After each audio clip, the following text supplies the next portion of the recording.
ನಮಸ್ಕಾರ ವೀಕ್ಷಕರೇ, ಜ್ಞಾನ ದೇಗುಲ ಜಾಲತಾಣಕ್ಕೆ ಆಧಾರದ ಸ್ವಾಗತ. ಇಂದು ತಾರೀಖ್ 21 ಆಗಸ್ಟ್ 2026. ಇಂದಿನ ದಿನದ ಪಂಚಾಂಗದ ವಿವರಗಳನ್ನು ಎಲ್ಲ ನೋಡುವ ಸಮಯ ಇದು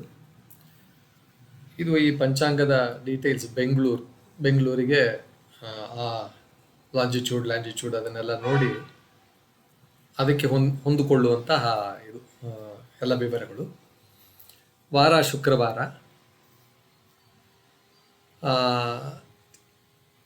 ಶಕ ಸಂವತ್ಸರ 1948, ಶಕ 1948, ಸಂವತ್ಸರ ಪರಾಭವನಾಮ ಸಂವತ್ಸರ. ಆಯನ ಯಥಾ ಪ್ರಕಾರ ದಕ್ಷಿಣಾಯನ, ಋತು ವರ್ಷ ಋತು, ಮಳೆಗಾಲ, ಶ್ರಾವಣ ಮಾಸ, ಶುಕ್ಲ ಪಕ್ಷ, ಶುಕ್ಲ ನವಮಿ ತಿಥಿ ಅಂದರೆ ರಾತ್ರಿ 11:36 ಇರುತ್ತೆ ಅಂತಕ್ಕಂಥದ್ದು ರಾತ್ರಿ. ದಶಮಿ ತಿಥಿ ನಂತರ ದಶಮಿ ತಿಥಿ ಬರುತ್ತೆ. ಶುಕ್ಲ ನವಮಿ ಆದಮೇಲೆ ದಶಮಿ ರಾತ್ರಿ ಬರುತ್ತೆ.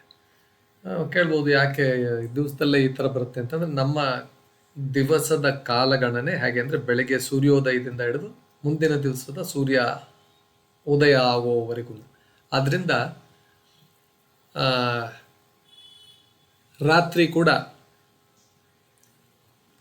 11:36 ಇದ್ದರೂ ಕೂಡ ಅದು ಇಂದಿನ ದಿನವೇ ಅಂತ ಲೆಕ್ಕ. ಶುಕ್ಲ ದಶಮಿ ಅನುರಾಧ ನಕ್ಷತ್ರ ಬೆಳಿಗ್ಗೆ 11:53 ಇರುತ್ತೆ. ನಂತರ ಜ್ಯೇಷ್ಠ ನಕ್ಷತ್ರ ಬರುತ್ತೆ. ವೈಧೃತಿ ಯೋಗ ಅಂತಕ್ಕಂಥದ್ದು ಬೆಳಗ್ಗೆ 5:18 ಇರುತ್ತೆ. ವೈಧೃತಿ ಯೋಗ ಬೆಳಗಿನ ಜಾವ 5:58 ತನಕ. ನಂತರ ಬಾಲವಕರಣ ಬೆಳಗ್ಗೆ 10:26 ಕೌಲವ ರಾತ್ರಿ 11:36 ಇರುತ್ತೆ. ನಂತರ ತೈತಿಲಕರಣ, ವೈಧೃತಿ, ಬಾಲವ, ಕೌಲವ, ತೈತಿಲ ಒಂದಾದ ನಂತರ ಒಂದು ಕರ್ಣಗಳು ಬರುತ್ತೆ, ಚೇಂಜ್ ಆಗುತ್ತೆ. ಸೂರ್ಯನ ರಾಶಿ ಸಿಂಹರಾಶಿ, ಚಂದ್ರನ ರಾಶಿ ವೃಶ್ಚಿಕ ರಾಶಿ. ಸೂರ್ಯ ಉದಯವಾಗೋದು 6:08. ಅದರ ನಂತರ ಸೂರ್ಯ ನಮಗೆ ಕಾಣಿಸ್ತಕ್ಕಂಥದ್ದು ಇಲ್ಲಿ. ಸೂರ್ಯ ಅಸ್ತಮಾನ ಅಂದರೆ ಮುಳುಗುವ ಸಮಯ 6:37. ಚಂದ್ರನ ಉದಯ, ಚಂದ್ರ ಬರತಕ್ಕಂಥದ್ದು ರಾತ್ರಿ 1:26 ಚಂದ್ರನ ಉದಯ ಆಗುತ್ತೆ. ಅಲ್ಲಿ ತನಕ ಚಂದ್ರ ನಮಗೆ ಕಾಣಲ್ಲ ಅಂತಕ್ಕಂಥದ್ದು. ಶ್ರಾವಣ ಶುಕ್ಲ ನವಮಿ ರಾತ್ರಿ 11:36 ತನಕ ಇರುತ್ತೆ. ನಂತರ ಶುಕ್ಲ ದಶಮಿ ಪ್ರಾರಂಭ ಆಗುತ್ತೆ. ನವಮಿಯ ತಿಥಿ ದೇವತೆ, ಎಲ್ಲ ತಿಥಿಗಳಿಗೂ ಒಂದು ದೇವತೆ ಇದೆ, ಅದು ದುರ್ಗಾದೇವಿ ಅಂತ ಪರಿಗಣಿಸಲಾಗುತ್ತದೆ. ದೇವಿಯ ಆರಾಧನೆ, ಸ್ತೋತ್ರ, ಪಠಣ, ಜಪ ಮತ್ತು ಧ್ಯಾನಕ್ಕೆ ಈ ದಿನ ವಿಶೇಷವಾಗಿ ಉಪಯುಕ್ತ ಅಂತಕ್ಕಂಥದ್ದು. ಅನುರಾಧ ನಕ್ಷತ್ರ ಬೆಳಗ್ಗೆ 11:53 ಇರುತ್ತೆ. ಬೆಳಗ್ಗೆ ಅಂದರೆ 11:53 AM, ಆಲ್ಮೋಸ್ಟ್ 12 o'clock ತನಕ. ನಂತರ ಜ್ಯೇಷ್ಠ ನಕ್ಷತ್ರ ಪ್ರಾರಂಭವಾಗುತ್ತೆ. ಚಂದ್ರ ವೃಶ್ಚಿಕ ರಾಶಿಯಲ್ಲಿ ಇರ್ತಾನೆ ಅಂತಕ್ಕಂಥದ್ದು. ಅನುರಾಧ ಹಾಗೆ ದೇವತೆ, ಎಲ್ಲ ನಕ್ಷತ್ರಕ್ಕೂ ಒಂದು ದೇವತೆ ಇರುತ್ತೆ. ಆ ರೀತಿ ಅನುರಾಧ ನಕ್ಷತ್ರ ದೇವತೆ ಮಿತ್ರ. ಇಲ್ಲಿ ನಕ್ಷತ್ರದ ಅಧಿಪತಿ ಶನಿ. ಅನುರಾಧ ಪ್ರಮುಖ ಗುಣಗಳಲ್ಲಿ ಭಕ್ತಿ, ಸ್ನೇಹ, ಶಿಸ್ತು ಮತ್ತು ಸಾಧನೆ ಇದೆಯಲ್ಲ, ಇವೆಲ್ಲವೂ ಕೂಡ ಅನುರಾಧ ನಕ್ಷತ್ರಕ್ಕೆ ಸಂಬಂಧಪಟ್ಟಂತಹದ್ದು ಅಂತ ಜ್ಯೋತಿಷ್ಯ ಪರಂಪರೆಯಲ್ಲಿ ಇದು ವಿವರಿಸಲಾಗಿದೆ. ಇನ್ನು ವೈಧೃತಿ ಯೋಗ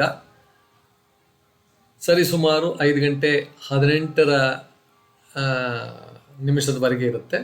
ವೈಧೃತಿ ಸಾಮಾನ್ಯವಾಗಿ ಶುಭ ಆರಂಭಗಳಿಗೆ ಎಚ್ಚರಿಕೆಯಿಂದ ಪರಿಗಣಿಸಲ್ಪಡುವ ಯೋಗ. ಅಂದರೆ ಅದನ್ನು ವಿಶೇಷವಾಗಿ ಉಪಯೋಗಿಸೋದಿಲ್ಲ ಈ ವೈಧೃತಿ ಯೋಗದಲ್ಲಿ.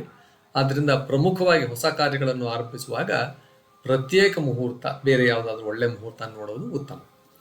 ಕರ್ಣ ಬಾಲವ ಬೆಳಗ್ಗೆ 10:26 ಇರುತ್ತೆ.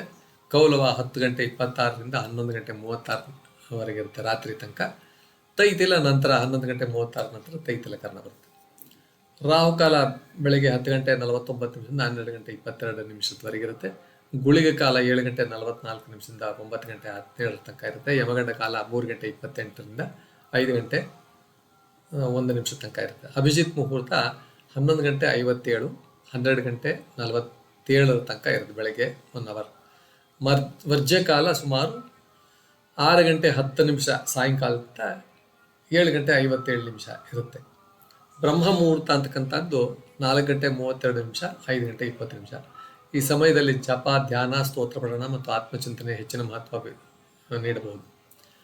ಇಂದಿನ ಆಧ್ಯಾತ್ಮಿಕ ಸಂದೇಶ ಏನಂದರೆ, ಅನುರಾಧ ನಕ್ಷತ್ರ ಶ್ರಾವಣ ಶುಕ್ಲ ನವಮಿ ಇರೋದ್ರಿಂದ ದೇವಿಯ ಆರಾಧನೆ, ವಿಷ್ಣು, ಶಿವ, ನಾಮಸ್ಮರಣೆ, ಧ್ಯಾನ, ಜಪ, ಸಾತ್ವಿಕ ಸೇವೆಗಳನ್ನು ಮಾಡುವ ಮೂಲಕ ದಿನವನ್ನು ಆಧ್ಯಾತ್ಮಿಕವಾಗಿ ಸಾರ್ಥಕಗೊಳಿಸಬಹುದು ಅಂತಕ್ಕಂಥ.